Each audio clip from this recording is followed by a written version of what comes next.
Welcome back to A Valiant Effort. I'm Nick. And I'm Ted, and today we're driving a 2020 Audi S4.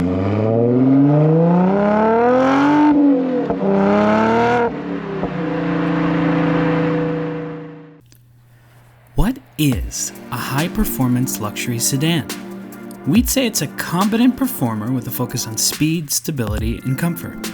Notice I didn't say focus on performance. This isn't a BRZ, Miata, Supra, Cayman, etc.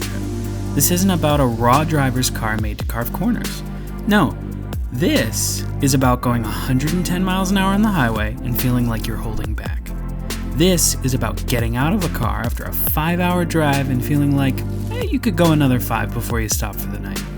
This is about taking a corner and going, this is actually pretty impressive. This is a 2020 Audi S4.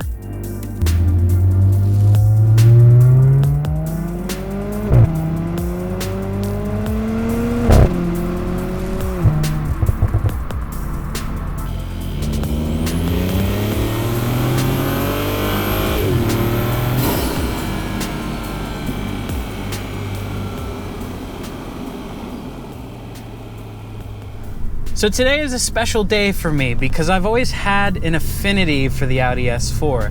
Nick bought a B5 S4 back in, we were seniors in high school, I think, maybe freshmen in college, and it was just an unbelievable experience for me. So we have a lot of memories in the S4, and then when he got the B8.5, I absolutely fell in love with it. And as soon as I can, I'm going to buy a 13 to 15. Honestly, I'd buy any of the B8s, but I'd like to get a B8.5, but a manual B8 because they are just wonderful, wonderful cars. So this S4 is like I've already mentioned, it's a 2020. Because it is a B9 S4, obviously it only comes in automatic, which in this case is a ZF8 speed. In America, and I don't believe anywhere else in the world, was there an option to get this in a manual. So that's kind of a low-hanging fruit for this car. I had some reservations about the B9 because I was worried that with only a ZF option that it was going to be a little boring. It was going to be a little too comfort-oriented. Now, Nick's talked a little bit about this. It is more comfort-oriented. It is more luxury-oriented. Basically, this is more like 60-40 comfort to performance, and the B8 was more like 50-50 or 55-45. So this definitely feels like a softer car, but I like that. And here's why. What are you buying a car like this for, right? This isn't a sports car. But compared to the competitors, the 340 also doesn't come in a manual. And obviously the C43 also doesn't. So, at this point in the segment, there are no manuals. Now, all that being said, the S4 has always kind of fit into the balance of sporty versus luxury oriented. And having owned a B8.5 S4 for about 4 years, maybe a little more than 4 years, I do find this car to be more actually luxury oriented and kind of comfort oriented than the B8 and the B8.5 S4. So that's the 2010 through the 2015 model years. This car is a little bit bigger. I don't know by much, but everything's very plush. And that's not a bad thing. Like, don't get me wrong. I mean, the materials are absolutely gorgeous. It's incredible. Everything, the leather, the stitched seats, the Alcantara door cards, all of that. Teddy's going to get into that in great depth. That's not what I'm here for. Well, it kind of is. We're in this together. This car does have auto start stop. I shut it off every time. And if I forget to, I shut it off the first time it happens to me. It's just annoying. It's really not that great, and it's kind of clunky. I don't know. It's just not like the most seamless. Like, actually, the Golf R, I think that one was a little bit better. We've been driving a lot of 4-cylinder turbos, and I'll be honest, they don't sound that good. So the question about this one is, how does it sound? And, I'll let you be the judge of that.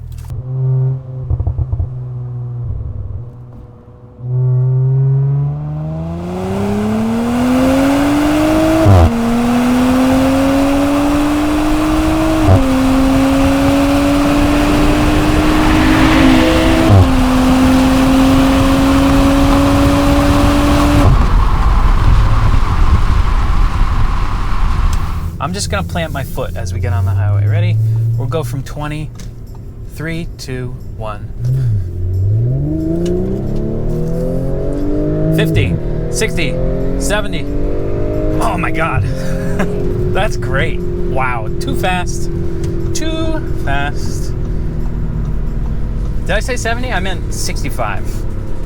So obviously the speed is there. It's a 3-liter V6 with a single turbo. It's a hot V, and it sounds very good. I was worried it was going to sound bad, but it doesn't.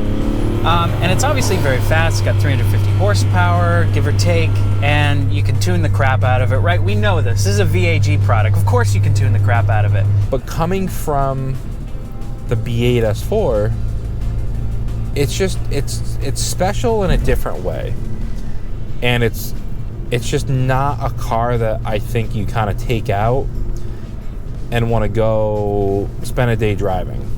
Like, don't get me wrong, it's great, but you know, having had my other S4 and the GTI and the Golf R now, you know, if I didn't have the Golf R, I wouldn't be mad if I bought this after my other S4. But having the Golf R, if I sold the Golf R to buy this, I think I'd be disappointed. You know, depending on what you're looking for. If you want a car that's more comfortable, then it makes sense. But if you're looking for a car that's kind of like as hardcore as the Golf R, like, this isn't it. I mean, look, don't get me wrong. Like, we're going through a corner here, foot to the floor. I mean, the car just pulls and pulls and pulls. I think it has a resonator delete. I can't confirm that, but it's loud. And if it's stock, it's a really loud stock car. You know, incredible burbles. I mean, when you upshift, you know, it's not a DSG, but it has, you know, big DSG farts. The car sounds great. But like, even on that corner, like, it gets a little like wandery, you know? And like, yeah, it has dynamic pack, or, you know, the sport pack, you put it in dynamic. But I don't know. It's just, you know, it's not as confidence inspiring in my opinion. And I feel like compared to the previous S4s, this one is a little more tailored towards comfort. Again, it's not a bad thing. I know for a fact I wouldn't want to get rid of the Golf R to buy this.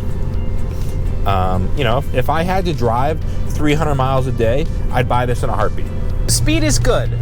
It's not as aggressive. It's not as rabid as, you know, cars like the Golf R or something that maybe are in the same category. This builds power. It swells. It's like an orchestra. It just whoosh. Instead of just being like punching you with the speed. This car does have its perks. It sounds incredible. It is a very planted car. I just think, you know, on back roads, it's a little floaty. It's a little loose. I just, you know, I don't get the feeling like, hey, let's go into this corner at 85 miles an hour, slam on the brakes. But again, if you're looking in this segment, I think that the 340 is going to be your pure driving experience, where this is kind of, again, like just an all-around great car. And that's what Audi and Volkswagen tend to do. All right, let's talk a little bit about the transmission here. Downshift. Downshift.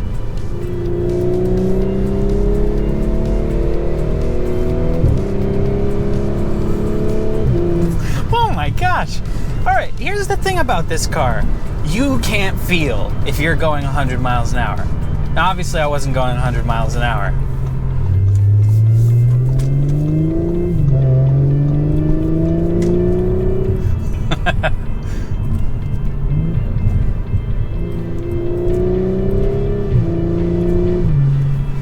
It's great. The transmission's great. I mean, look, it's a ZF8 speed, and yeah, sure, maybe it's not quite as crisp as a DSG, but if you are used to any other automatic that exists, you're going to be thrilled with this. I grew up with, you know, my first car had a 4-speed slush box. This,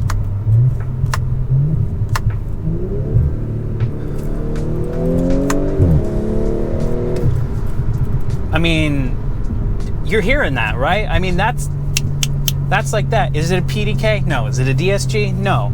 It's not going to be that fast, especially in this particular application, because I think it's geared more towards comfort. But that doesn't mean that it's slow. And do you hear those burbles going on back there? Who does this car think it is? I think it sounds great. I think, does it sound as good as the B8? No. But it sounds great. And you're crazy if you think it sounds like crap.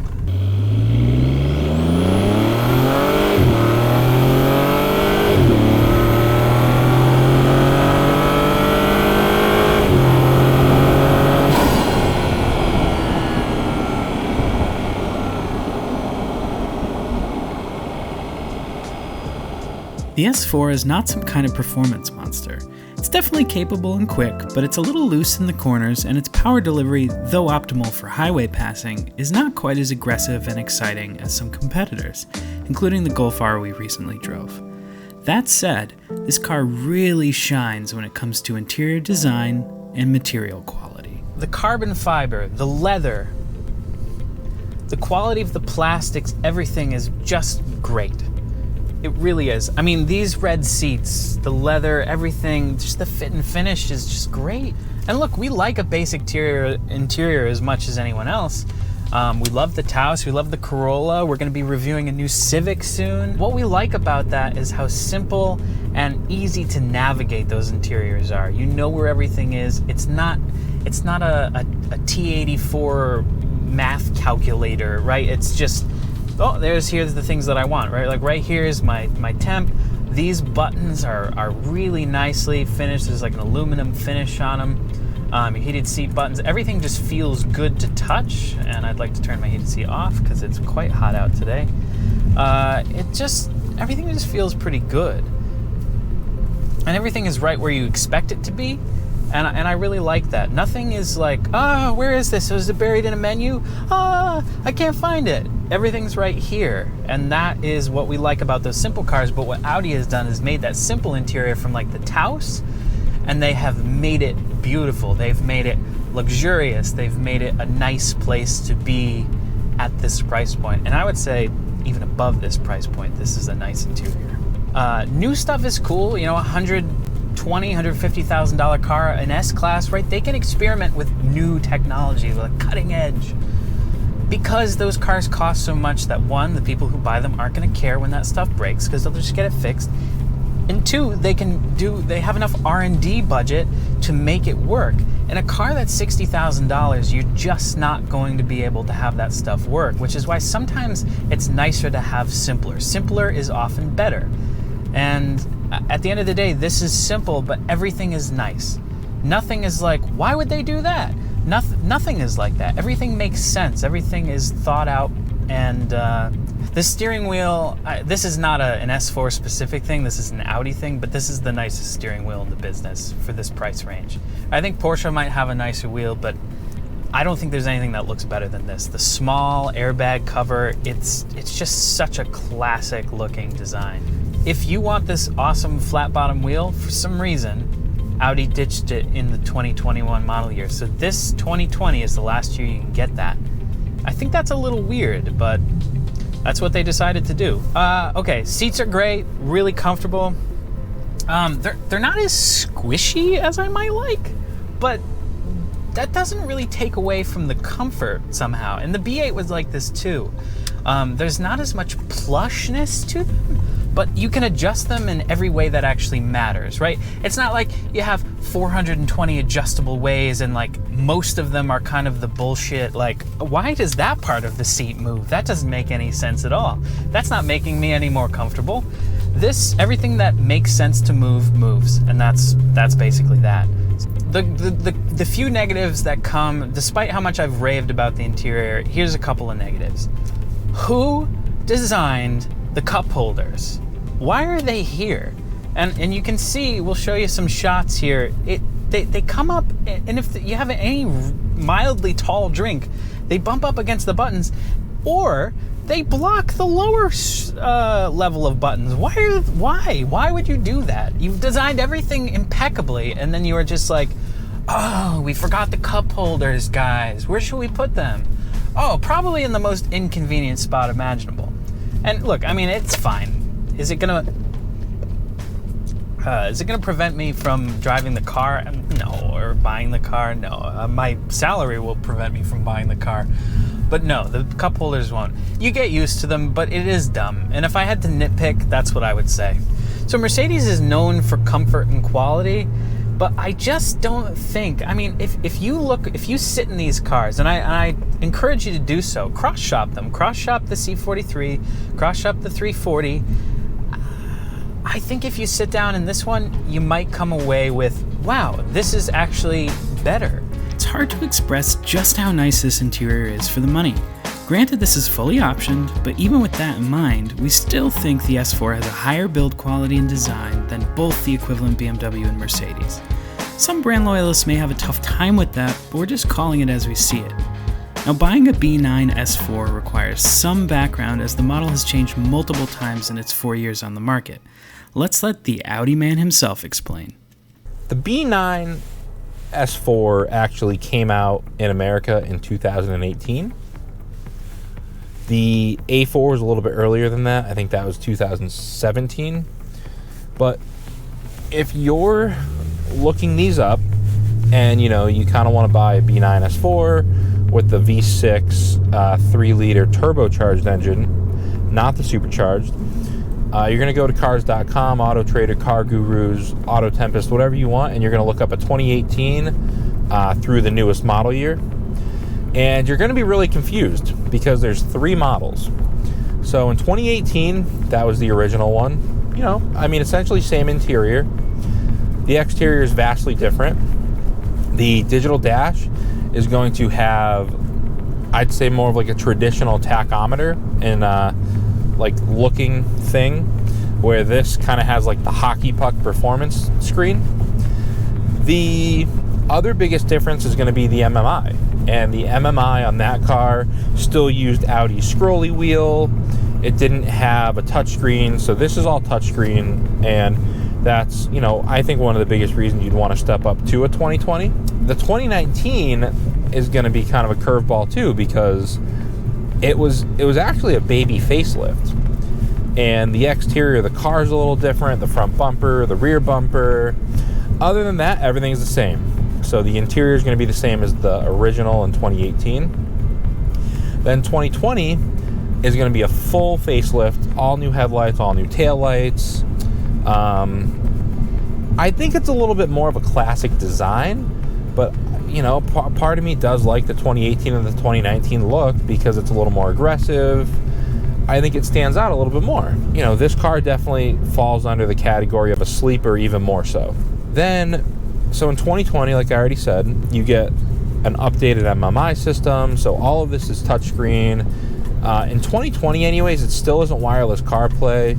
I can't confirm right now if 21 or 22 has wireless CarPlay. So be sure to keep those year-to-year changes in mind. Most notably, the touchscreen on 2020 is a big deal to many, though the old scroll wheel actually worked pretty well as we demonstrated in our A3 video.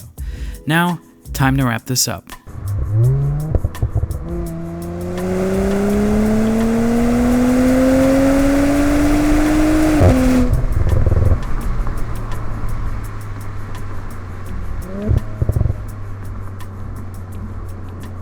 Ultimately, Audi manages yet again to be the jack of all trades here. This is the best, I think, all-around car between the 340i and the C43. And I think, honestly, I want the car that's going to give me a little bit of everything, but it's going to do everything well, right? This isn't the sportiest. This isn't the fastest. Right? And if you're going to compare it to some EVs that are out there, it isn't the fastest, but you get everything at a level of quality that I think is really good. We were cross-shopping this with a 340. I have zero desire to buy a C43, so that wasn't even in the conversation. But the 340 was. And, we also looked at an A4, and we also looked at a 330. We actually think that the 330 and 340 look a little bit better. The interior, I don't know, it's a toss-up, but I think what sold us is this car was, $55,000. Right now, 340s are going for $65,000. A4s are going for 47 to 50. You know, if you want to go certified pre-owned, or if you go new. And a 330 is kind of in that same number. And, you know, for my wife, she didn't really think that the extra, say, $20,000 to go from a 330 to a 340 was worth it. But we both agreed that the extra, you know, $5,000-ish, and we, you know, this was a really, really nice car. It was one of the nicest on the market when we bought it. You know, very low miles, certified pre-owned car, white with the red interior. I think the red interior is very sought after. At least to me it is, because that's the only color Alexis wanted. What I'll say is that it's more comfort oriented, and I think that it's not sacrificing any of the comfort or livability for that edge and performance. And I think BMW will often do that. And look, if that's what you're looking for, get the BMW. But this is going to prioritize comfort. It's going to prioritize luxury. I mean, look at these seats. Look at this carbon fiber. And I know it. Look at the steering wheel. The steering wheel, it's flat bottom. It's got this perforated leather with the red stitching. And I'll tell you what, these paddles, yeah, they're plastic, but they feel great. They're very sturdy and very nice. I'm a big fan. I'm a big fan of ultimately all of this, to be quite frank. You know, I think my takeaway is this is the perfect car for my wife, or for someone who's looking to get into something a little more sporty and doesn't necessarily know, like, if you have an A4, this car's going to be an upgrade. There's no doubt about it. But if you've had an M3, if you've had an older S4, a Golf R, a Focus ST, blah, blah, blah, I think you might be a little disappointed. And it depends on what you want. If you're looking for that sporty, you know, like the feel through the chassis, you're going to be bummed.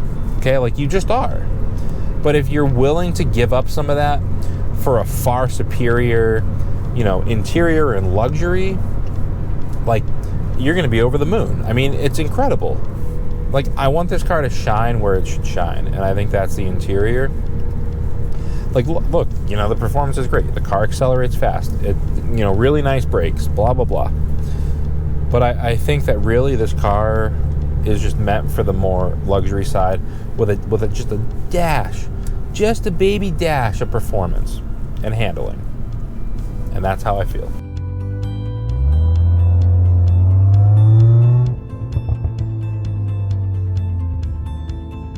Nick sums it up well.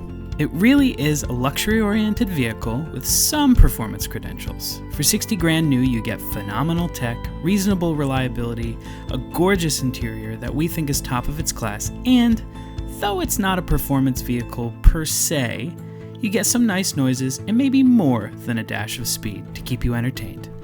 Thanks for watching.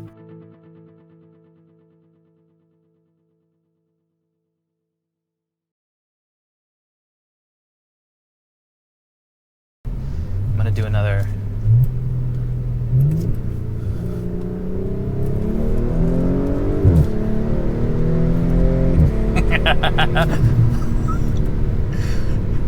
I have like an evil laugh when I accelerate.